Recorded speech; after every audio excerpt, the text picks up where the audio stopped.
Red alert. જી હા, સાચે જ આ રેડ એલર્ટ છે. સાચવવું જરૂરી છે, નહીતર ડૂબીશું. હું ફરીથી કહું છું, બિનજરૂરી બહાર નીકળ્યા અને સરકારે આપેલી સૂચનાઓનું પાલન ન કર્યું તો આફતને નોતરશો. અને કેમ કે આપણે હેડલાઇન્સમાં જોયું વડોદરાની વાત, વડોદરા પર પૂરની સ્થિતિ છે, પૂરનું સંકટ છે, કેમ કે વિશ્વામિત્રી નદીનું જળસ્તર સતત વધી રહ્યું છે. શીતલ મિસ્ત્રીજી મારી સાથે જોડાયા છે, સ્ટેન્ડિંગ કમિટીના ચેરમેન છે. મિસ્ત્રી સાહેબ, આપનું સ્વાગત છે.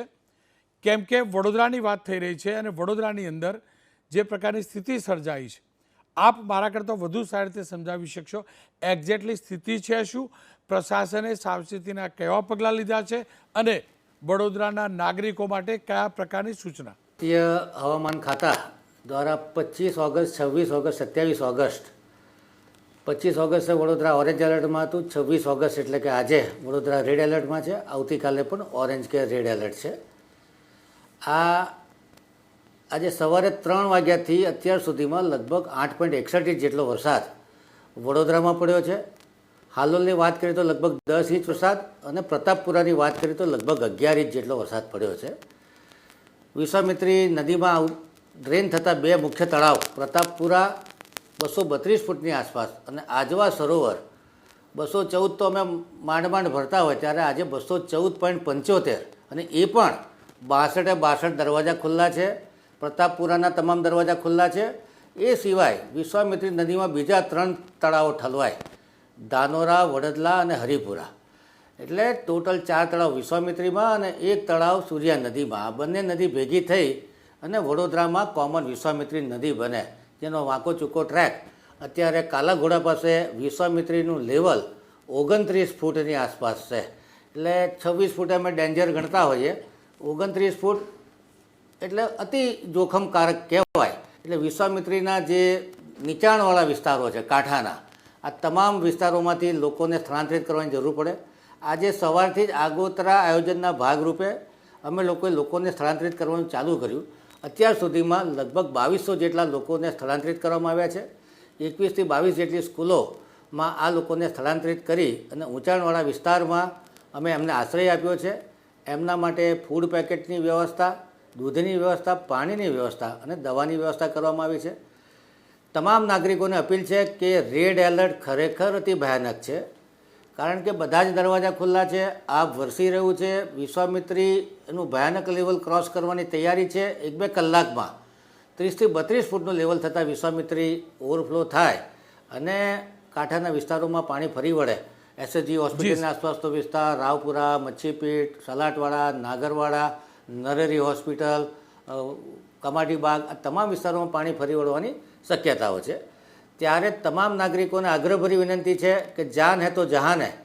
પોતાની ઘર વખરી કે પોતાના ઘર જોડે મોહબ્બત કર્યા વગર પોતાની જાનને પ્રેમ કરજો. 24-48 કલાક માટે તંત્રને સહકાર આપશો અને વહેલામાં વહેલી તકે મધરાત પહેલાં આપણે શિફ્ટ થઈ જઈએ, કારણ કે અડધી રાત્રે કોઈ લોકો ફસાયા હોય એનું રેસ્ક્યુ કરવું લગભગ ખૂબ દુષ્કર હોય.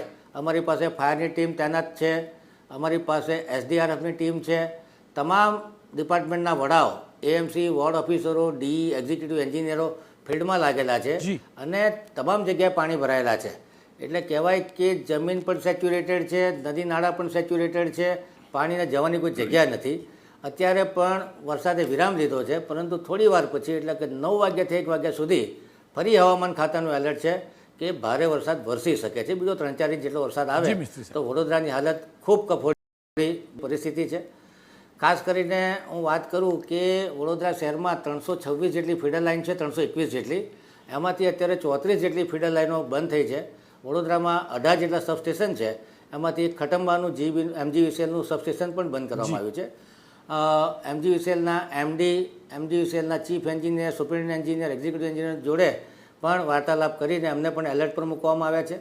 વડોદરાની જે મુખ્ય સેવાઓ છે, ડબ્લ્યુટીપી છે, એસટીપી છે, એપીએસ છે અને ઓવરહેડ ટાંકીઓનો પાણીનો સપ્લાય, વીજ પુરવઠો કાર્યરત રહે એ માટેની એમને પણ સૂચના આપવામાં આવી છે, એમને પણ લિસ્ટ આપવામાં આવ્યું છે. આ સમયે નાગરિકો, સામાજિક સંસ્થાઓ, ધાર્મિક સંસ્થાઓ બધા ભેગા થઈ અને જે એક સામૂહિક તાકાતના દર્શન કરાવી અને આપણે એક રેઝિલિયન્ટ કોમ્યુનિટી છે અને તમામ લોકો આજે અમે લોકોએ કોર્પોરેશન તરફથી 9,000 ફૂડ પેકેટ, ધાર્મિક સંસ્થાઓ દ્વારા 6,500 થી 7,000 ફૂડ પેકેટ, એ સિવાય અન્ય લોકો આજે સેવામાં લાગ્યા છે અને વડોદરાની સામૂહિક તાકાત અમે કોવિડમાં પણ દર્શન કરી હતી. આજે પણ વડોદરાના તમામ નાગરિકો, મીડિયાના મિત્રો, તમામ અમારા સભાસદશ્રીઓ, MLA, MP કાર્યરત છે અને પબ્લિકને અપીલ કરી રહ્યા છે કે આવો ભેગા મળી અને સંકટની સામે આપણે સૌ સહિયારી તાકાત અપનાવીને લડીએ. મિસ્ત્રી સાહેબ, આપનો ખૂબ ખૂબ આભાર. આપ પણ સતર્ક રહેજો, ટીમને સતર્ક રાખજો, નાગરિકો પણ સતર્ક રહે. ખેર, હવે અમદાવાદની વાત કરી લઉં. એ માની લીધું કે બપોર પછી અચાનક જબરજસ્ત વરસાદ પડ્યો. ગઈકાલે રાત્રે પણ વરસાદ હતો, પણ એવો નહોતો કે 12, 14, 15 ઇંચ હોય. પણ અમદાવાદ મહાનગરપાલિકાના પાપે મારું અમદાવાદ દર વર્ષે મારું અમદાવાદ ડૂબે છે. કરોડો અરબો રૂપિયા આપણા ઘરના પાણીમાં જાય છે. કાળા પાણીની સજા ભોગવે છે. અમદાવાદની અંદર વહેલી સવારે વરસાદ રોકાયો, ત્યારબાદનો વરસાદ છેક 3 વાગે આવ્યો છે, 2-3 વાગ્યા પછી. પણ એ સમય દરમિયાન અનેક વિસ્તારો પાણીમાં ગરકાવ રહ્યા છે. અમદાવાદ મહાનગરપાલિકાના નગરોળ તંત્ર, નગરોળ પ્રશાસન 2-4 ઇંચ વરસાદને પણ આ શહેર ઝેલી શકે ને એવી સ્થિતિ નથી રાખી શક્યા. એટલે જ એમની આંખો ખોલવા, અમારી આંખોમાંથી વરસેલા પાણીને બતાવવા માટે કે હવે બચાવો, અમને ન ડૂબાડશો. એબીપી અસ્મિતાના અલગ અલગ સંવાદદાતાઓનો અહેવાલ જોઈ લો.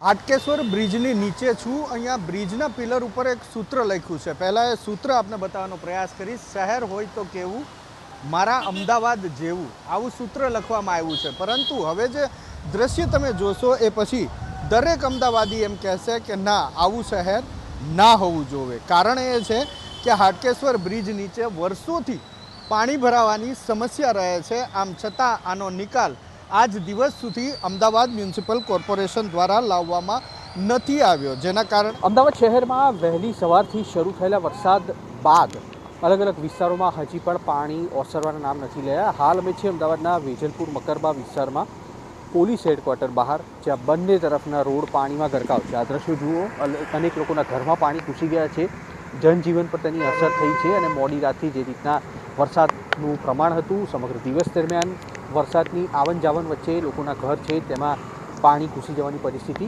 સર્જાઈ છે. નીચાણવાળો વિસ્તાર છે તે અમદાવાદ શહેરમાં સમગ્ર રાત્રિ દરમિયાન માત્ર 3.5 ઇંચ જેટલો વરસાદ વરસ્યો છે. પરંતુ અમદાવાદ મ્યુનિસિપલ કોર્પોરેશનના પાપે અનેક વિસ્તાર જળમગ્ન થયા છે.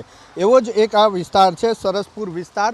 સરસપુરની અંદર જે મુખ્ય રોડ છે, સરસપુરથી બાપુનગર તરફ જવાનો મુખ્ય રોડ, તે પાણીની અંદર ગરકાવ થયેલો જોવા મળી રહ્યો છે. દ્રશ્યો બતાવી રહ્યા છે મારા સહયોગી કુણાલ ભાવસાર. મુખ્ય માર્ગ છે પાણીની અંદર ગરકાવ છે. આગળ જતાં શારદાબેન હોસ્પિટલ તરફ જવાનો રસ્તો પણ અહીંયાથી નીકળે છે, જ્યાં પણ પાણી ભરાયેલા છે. મહાનગર અમદાવાદના સરસપુર વિસ્તારની અંદર અનેક સ્થળ એવા છે કે જ્યાં સામાન્ય એવા વરસાદમાં પણ જળભરાવની સમસ્યા સામે આવે છે. આપ દ્રશ્ય જુઓ છો એ દ્રશ્ય છે સરસપુર 4 રસ્તાથી આગળ વધીએ એટલે ભગવતીનગર 4 રસ્તા આવે, જ્યાં સેફી સોસાયટી આવેલી છે, પંડિત સોસાયટી આવેલી છે, એ તરફ જવાનો આ માર્ગ છે જે પાણીની અંદર ગરકાવ થઈ ચૂક્યો છે. કારણ એ નથી કે મુસળધાર વરસાદ વરસ્યો છે, પરંતુ કારણ એ છે કે એક પાણીના નિકાલની તુરંત નિકાલની વ્યવસ્થા નથી, બીજી તરફ ગટરો બેક મારે છે, જેના કારણે અમદાવાદના સરખેજ વિસ્તારમાં વહેલી સવારથી પડેલા વરસાદના કારણે ઠેર ઠેર પાણી ભરાવાની પરિસ્થિતિ સર્જાઈ છે. સોનલ સિનેમા રોડ ખાતે પહોંચ્યું છે એબીપી અસ્મિતા, જ્યાં આગળ પરિસ્થિતિ વધુ વિકટ બનતી જતી છે. આસપાસની સોસાયટીઓના પાણી મુખ્ય માર્ગો પર આવી રહ્યા છે અને આ દ્રશ્યો જુઓ, બેટમાં ફેરવાયું છે આખું સોનલ સિનેમા, તે પ્રકારની પરિસ્થિતિ અહીંયા આગળ છે. કારણ કે અમદાવાદ શહેરમાં વહેલી સવારથી જે રીતના વરસાદ પડી રહ્યો છે અને તેને જોતાં સાર્વત્રિક વરસાદની પરિસ્થિતિ છે તે અત્યારે ફરી એક વખત ચાલુ થયેલી છે. લોકોના વાહનોથી લઈ અને લોકોના મકાનોમાં આખરે રહીને પડેલા મેઘરાજાએ અમદાવાદ શહેરમાં મોડી રાતથી 5.5 ઇંચ વરસાદ ખાબક્યો છે અને તેના ભાગરૂપે અમદાવાદ શહેરની પરિસ્થિતિ વિકટ બનતી જઈ રહી છે. એક તરફ પમ્પિંગ સ્ટેશનમાંથી પાણી બેક આવી રહ્યા છે, જેના કારણે અમદાવાદના મોટાભાગના વિસ્તારો પાણીમાં ગરકાવ છે. આ દ્રશ્યો છે વેજલપુર બખેરી સિટીના, કે જ્યાં આગળ આ વિસ્તાર છે તેને વરસાદી પાણીએ અને ડ્રેનેજના પાણીએ બાનમાં લીધા છે. અનેક વાહન ચાલકો જીવના જોખમે પોતાના વાહનો અહીંયા આગળથી પસાર કરવા માટે મજબૂર બન્યા છે અને પાણી છે તેને ડ્રેનેજ કેચમેન્ટ મેનહોલ ખોલવા છતાં પણ પાણીનો ફ્લો એટલો વધુ હોવાના કારણે જે પાણી છે તે ગટરમાંથી બેક મારી રહ્યા છે. આ છે અમદાવાદનો તરતો વિકાસ, આ છે અમદાવાદને કાળા પાણીની સજા, આ છે અમદાવાદના નાગરિકોને અમદાવાદ કોર્પોરેશન થકી મળેલી એવી ભેટ કે તમારા ઘર સુધી વરસાદ રોકાયાના 6 કલાક સુધી પણ જળ દર્શન કરવાનું કોર્પોરેશન કેવું આયોજન કરે છે. અને બોટમાં ફરવાનું હોય અમદાવાદની અંદર, BRTSમાં ના ફરો, તમે રોડ ઉપર ના નીકળો, મીડિયાવાળા બતાવે ખાડા પડ્યા ટેકરા પડ્યા એટલે. પણ આ જુઓ, અમદાવાદ મહાનગરપાલિકાનું એટલું અદ્ભુત આયોજન, વરસાદ પડ્યાના 6 કલાક સુધી તમે નૌકા વિહાર કરી શકો. આ છે મારું ખૂબસૂરત અમદાવાદ. અમદાવાદના રિવરફ્રન્ટ ઉપર જ નદીનું પાણી વહેવું ના હોય.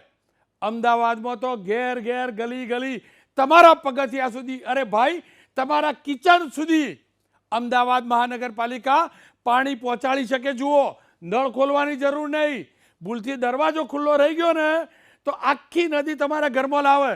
કરો તમે તાર દર્શન નદીના. આ છે મારું અમદાવાદ. અમદાવાદની અંદર કહેવાય એવું કે પાણીનો કોઈ રંગ ના હોય, પણ મારા અમદાવાદમાં કાળા કલરનું પાણી પણ હોય, ગટરનું બહાર નીકળેલું. મારા અમદાવાદમાં ઔદ્યોગિક વિસ્તારમાં કેમિકલવાળું લાલ રંગનું પણ પાણી હોય અને ક્યાંક રાખોડી રંગનું પણ પાણી હોય. છે ને અદ્ભુત કોર્પોરેશન, અદ્ભુત મહાનગરપાલિકા, સૌથી મોટી મહાનગરપાલિકા. નિષ્ફળ નિષ્ઠુર પ્રશાસન, જેના પાપે આ સ્થિતિ સર્જાય છે. હું ફરીથી કહું છું, આણંદની અંદર જબરજસ્ત વરસાદ હતો, માની લીધું. મારા અમદાવાદમાં 8 ઇંચ કરતાં વધુ વરસાદ નથી વરસ્યો, છતાં પણ આ સ્થિતિ છે. અને હજુ પણ અનેક વિસ્તારો પાણીમાં ગરકાવ છે. અનેક વિસ્તારો, કદાચ ભગવાન દયા ખાતા હતા, કુદરત દયા ખાતી હતી કે આ શહેર ડૂબશે એટલે આટલા દિવસ સુધી વરસાદ નહોતો આપતા, અને કુદરત મોકો આપતી હતી કે ભાઈ સાફ સફાઈ કરો, ડ્રેનેજ, સ્ટોર્મ વોટર બધું ઠીક કરો. પણ આ પ્રશાસન નહીં સુધરે, નહીં સુધરે. મસ્ત મજાનું આયોજન કરી દીધું, ઘેર ઘેર સુધી પાણી પહોંચાડવાનું મસ્ત આયોજન કરી દીધું, આખા શહેરમાં બોટમાં ફરવાનું મસ્ત આયોજન કરી દીધું, BRTSના રૂટ ઉપર બોટમાં ફરવાનું મસ્ત આયોજન કરી દીધું, ઘેર બેઠા સાબરમતી નદીના દર્શન કરવાનું મસ્ત આયોજન કરી દીધું, ગટરના દર્શન કરવાનું, ગટરના પાણીના દર્શન કરવાનું. અને એટલે જ અમદાવાદ મહાનગરપાલિકાના કમિશનર સાથે ABP અસ્મિતા સંવાદદાતા કુશાંગે વાત કરી છે. જે ખાસ કરીને જે ડ્રેનેજ સિસ્ટમ છે, સિટીનું ડ્રેનેજ સિસ્ટમ, એમાં 1 કલાકમાં 1 ઇંચ વરસાદ પડે તો લેવા માટેનું છે. જ્યારે વધારે વરસાદ પડે ત્યારે પાણી થોડું ઘણું ભરવાની શક્યતા છે, અને જે એટલે લગભગ 2 કલાક 3 કલાક સુધી પાણી રહે છે, ત્યાર પછી ઉતરે છે. જો ડ્રેનેજ સિસ્ટમ જે ખાસ કરીને કારી નદી છે, કારી નદી જો અમારા જે ટોપોગ્રાફી છે કરતાં ઊંચું છે, અને પછી જે કારીકેટ કેનાલમાં પાણી આવે છે સમ કરીને મૂકીએ છીએ. એ સંજોગોમાં પરિસ્થિતિ અત્યારે વરસાદ થોડો ધીમું થયેલા છે અથવા બંધ થયેલા છે. 1.5 કલાકની અંદર પાણી ઉતરવા માટે શરૂ થશે.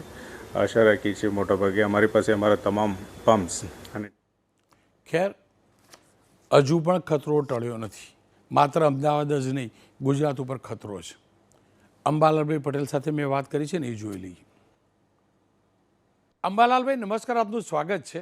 આપે કહ્યું હતું એ જ પ્રકારે ધોધમાર આજે વરસાદ વરસ્યો છે.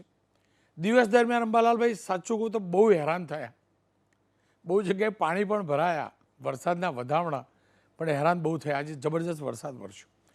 આપની પાસે જાણવું છે, હવે આજની રાત આપણા ગુજરાત માટે કેવી જશે? હવામાન વિભાગે રેડ એલર્ટ ગુજરાતભરમાં આપ્યું છે. આજની રાતને લઈ કેવા પ્રકારનું આપનું અનુમાન છે? વરસાદની ભયાનકતા જોતા આજે લગભગ મધ્ય ગુજરાતના ભાગોમાં ભારેથી અતિ ભારે વરસાદ થવાની શક્યતા રહેશે, અને અમદાવાદ, ગાંધીનગરમાં પણ ભારેથી અતિ ભારે વરસાદ થવાની શક્યતા રહેશે. પરંતુ મધ્ય ગુજરાતના કેટલાક શહેરોમાં અને ભાગોમાં અને ગામડાઓમાં, નીચાણવાળા ભાગોમાં ઘરમાં પાણી ઘૂસવાની શક્યતા રહેશે. આ ઉપરાંત ઉત્તર ગુજરાતના કેટલાક ભાગોમાં નીચાણવાળા ગામડાઓમાં ઘરમાં પાણી ઘૂસવાની શક્યતા રહેશે, અને ખેતરોમાં, નાળિયાઓમાં, વોરાઓમાં, વેકડાઓમાં જબરજસ્ત પાણી વહેશે. જાણે એક જલ સૈલાબ બની ગયા હોય રસ્તાઓ, એવા રસ્તાઓ પાણી સૂમસામ જોવા મળશે. ગામના ઉકરડાઓ તરતા જોવા મળશે. આ ઉપરાંત જે કેટલાક ગામમાં વાડ છે થોડિયાની, એ વાળોના છોડિયા પણ તરતા જોવા મળશે અને છેક પાણીના જે નિકાલની વ્યવસ્થાઓ જે છે તે સમુદ્રો જે આખી સીમ જે છે એ એક બેટમાં ફેરવાઈ ગયું હોય એવી ઘણા ભાગોમાં જણાશે. જી અંબાલાલભાઈ, આગામી 48 કલાક ગુજરાતમાં વરસાદને લઈ કેવા જશે? કયા કયા વિસ્તારોમાં કેટલો વરસાદ વરસશે અથવા ખાબકશે? આગામી 24 કલાકમાં તો સૌરાષ્ટ્રના ભાગોમાં પણ ભારેથી અતિભારે વરસાદ થવાની શક્યતા રહેશે. ભાવનગરના કેટલાક ભાગોમાં ભારેથી અતિભારે વરસાદ થવાની શક્યતા રહેશે. દક્ષિણ સૌરાષ્ટ્રના ભાગોમાં ભારે વરસાદ થવાની શક્યતા રહેશે. અને આ વરસાદની સ્થિતિ જે છે એ લગભગ કચ્છના ભાગોમાં પણ ભારે વરસાદ થવાની શક્યતા રહેશે. પરંતુ ઉલ્લેખનીય છે કે પંચમહાલના ભાગોમાં ભારેથી અતિભારે વરસાદ થવાની શક્યતા રહેશે. નદીઓમાં પૂરની સ્થિતિ રહેશે. નીચાણવાળા ભાગમાં જે પંચમહાલ સાબરકાંઠાના એમાં નીચાણવાળા ભાગમાં પાણી ઘૂસતા જોવા મળશે. તળાવ નાના જળાશયો જાણે બેટમાં ફેરવાયો હોય તેવું જણાશે. એટલે આ વરસાદ જબરજસ્ત છે. અને સાબરમતી નદીમાં 2 કાંઠે થવાની શક્યતા આગામી તારીખ 27ની રાત અથવા 28 તારીખ સુધીમાં રહેવાની શક્યતા રહેશે. પરંતુ ઉલ્લેખનીય છે કે આ જે વરસાદનું જે ભયાનકતા જે છે એ મધ્ય ગુજરાતમાં અને ઉત્તર ગુજરાતના ભાગોમાં તો આજથી જ અને બીજા અન્ય ગુજરાતના ભાગોમાં તારીખ 27ની રાત સુધીમાં કેટલાક ભાગો જળ સૈલાબ બનતા જોવા મળે. જી સ્થિતિ ખરાબ થઈ રહી છે, હકીકત છે, આપણા કોઈના હાથમાં નથી. રેડ એલર્ટ અપાયું છે, હજુ પણ વધુ વરસાદ વરસી શકે છે. હું જરાય ડરાવા નથી કહેતો, હું સતર્ક કરવા કહું છું. આપણે તમામ સતર્ક રહીએ અને સૌથી વધુ બિનજરૂરી બહાર ન નીકળવું, પાણી જોવા બહાર ન નીકળવું, પાણી સાથે કે નદીની બાજુમાં જઈ સેલ્ફી ન કરવી અને નીચાણવાળા પુલનો ભૂલથી પણ અવર જવર માટે ઉપયોગ ન કરવો. મારો મીડિયાનો અનુભવ કહે છે, મેં અનેક દુર્ઘટનાઓ જોઈ છે અને દુર્ઘટનાઓનું કારણ એ છે કે લોકો જરૂર ન હોય છતાં પણ સાહસ કરે છે પાણીને ક્રોસ કરવાનું, એટલે દુર્ઘટનાઓ સર્જાય છે. બસ આપણે સતર્ક રહીએ, આપણા પરિવારને સતર્ક રાખીએ, આપણા પ્રદેશને સતર્ક રાખીએ. પાણી ચોક્કસથી વરસવાનું છે, પણ આપણે આપણી રીતે સતર્ક રહી શકીએ છીએ.